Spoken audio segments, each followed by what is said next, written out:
Yeah, welcome back. Before we talk about the Women's League and, of course, the Olympics, talking about the one in 2020 and what's happening in Japan, we introduce our guest for this morning, Shola Rogers.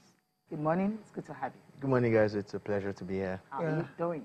I'm good. Just loving the weather. Really? And all of that. You're loving it. Yes, I am actually.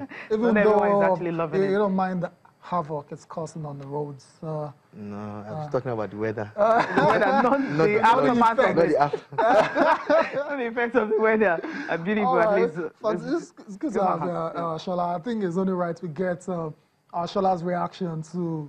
Yes, okay. Are you looking at me that way? I mean, we saw the final. Yeah. Oh, yes, between Serena live and Naomi, and some people felt Serena ruined Naomi's finest moments as a tennis player. I mean, what do you make of the whole to be honest with you, drama?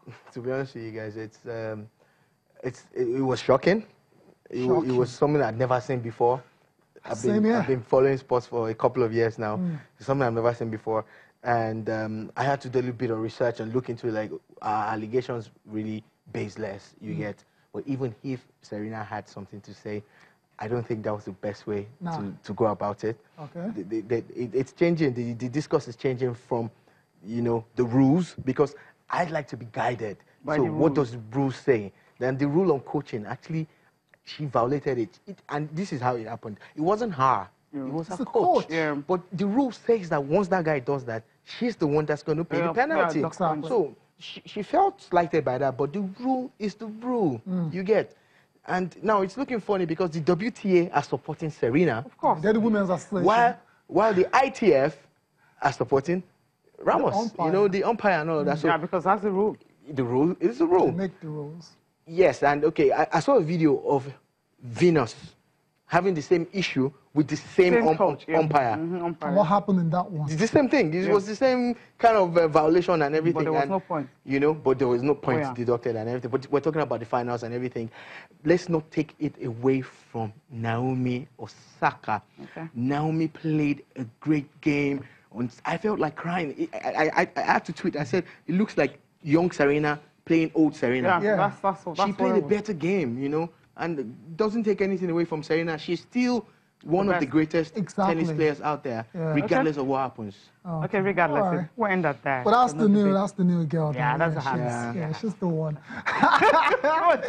The torch has been passed. Yeah, it's been passed. So we'll see what's going to happen in Australia. There are too many similarities between them. Yeah. So Too much of it. I'm happy for the future of tennis because it's very bright right now. I've been looking at Madison Keys and the rest of them. Yeah, you're not too. Madison Keys inconsistent, but Naomi showed some. Look at her progression to the finals. Right. She didn't drop sets. She was just beating everybody. Fantastic, yeah. More of Naomi Osaka, of course. Next week, she's in Tokyo, so we'll see more about that. Homecoming, yeah, it's going to be wonderful. There she can actually, we'll see that childlike and broad smile once more, which we didn't see at the US Open. Now, let's talk about Tokyo 2020, where, weather and everything happening there might just be a problem to the Olympic Games. But John Coates is actually talking about the chairman of the International Olympic Committee Coordination Commission for Tokyo Games. He says, well, they commiserate with the people in Japan, Japanese and all that, but the thing is, no matter what happens, they're just still going to be thinking about, having more games in Tokyo and also dealing with natural disaster, and they're praying that it just doesn't happen because it's going to be, a huge, big blow for most of the athletes and everyone that comes. Maybe if it's something that's going to be so bad, well, it might just be. Look, natural disasters are bound to happen. Some areas are prone to certain types of natural disasters. Correct. So all of this were factored in before they got the hosting rights, you get. But you must give kudos to the Japanese. They're very good at organizing. They're very good at putting these kind of things together. And I'm hoping that this does not affect anything that they're doing, because the Olympics is actually the biggest sport in the world. Yes, it will be an amazing 2 weeks if people get to experience it, in Tokyo and the other parts of the of Japan. But as he says, I think they should focus on that area, which seems a little bit more stable and all of that, than spreading the games like everybody else does.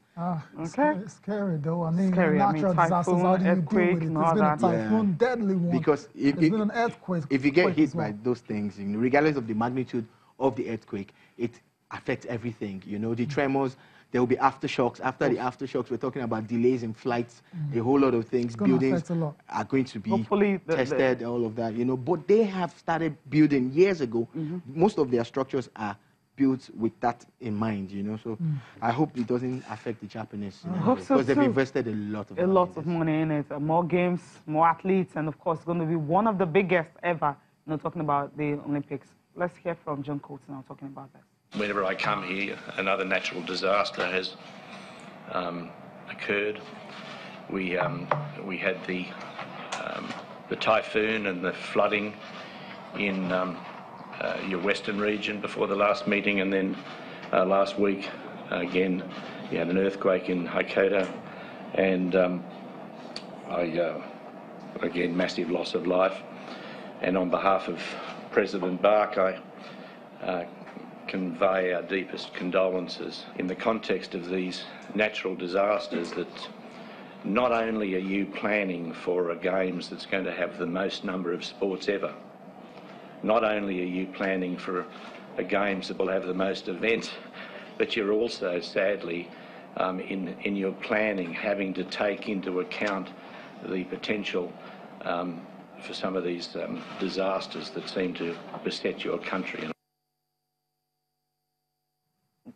All right, okay, let's leave the Tokyo Games now. Talk about what's happening right here in Nigeria. Talking about the youth games, about 33 states, including the Federal Capital Territory, and also about 3,800 athletes gathered in Ilorin. Yesterday was the opening ceremony of the youth games, and Solomon Dalung, talking about the sports minister, actually advised those, all the athletes participating, as young as they are, I mean, don't even think about doping. But then, beautiful pictures, coming from Ilorin. It's the 4th edition right now. 4th edition, and which correct. is pretty good. I mean, Ilorin, they've been doing a fantastic job being able to host this thing over and over again.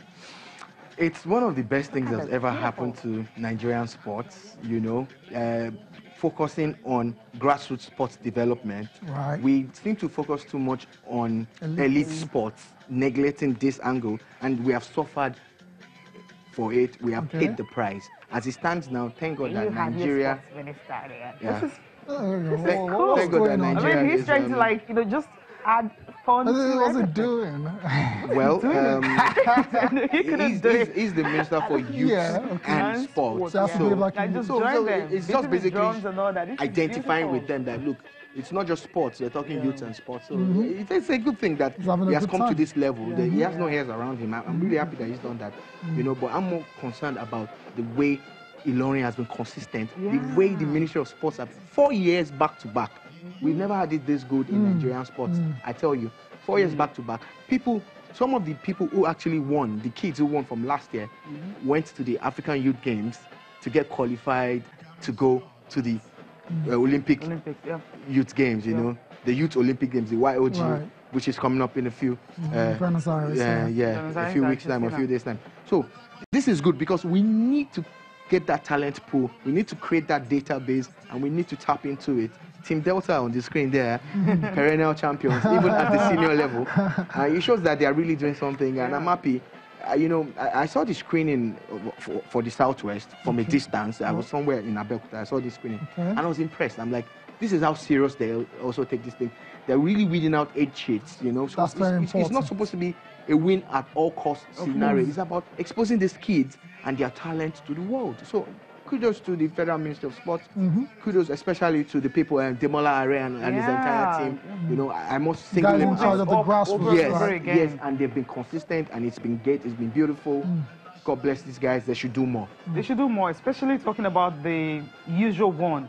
I mean, talking about the National Sports Festival. I mean, Lagos State is part of it for the first time, Let's face the youth games. Cecilia, don't talk about it. Let's just say they can do more. Cecilia is really trying to put some dampener in this beautiful... Exactly, really. That's what I'm you're just doing. saying, after this, what next? I mean, we another youth game. We saw what happened.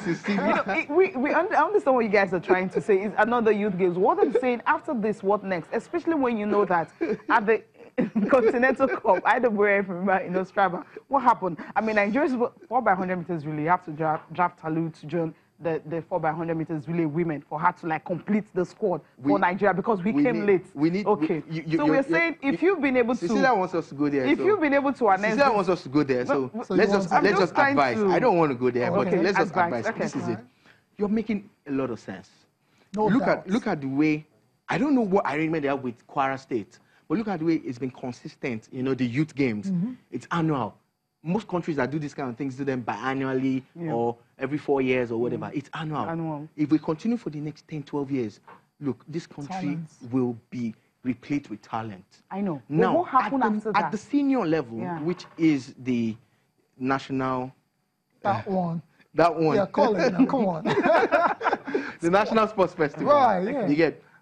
I'm happy that they've made some structures, they've made some restructuring in a way that these kids now have their own.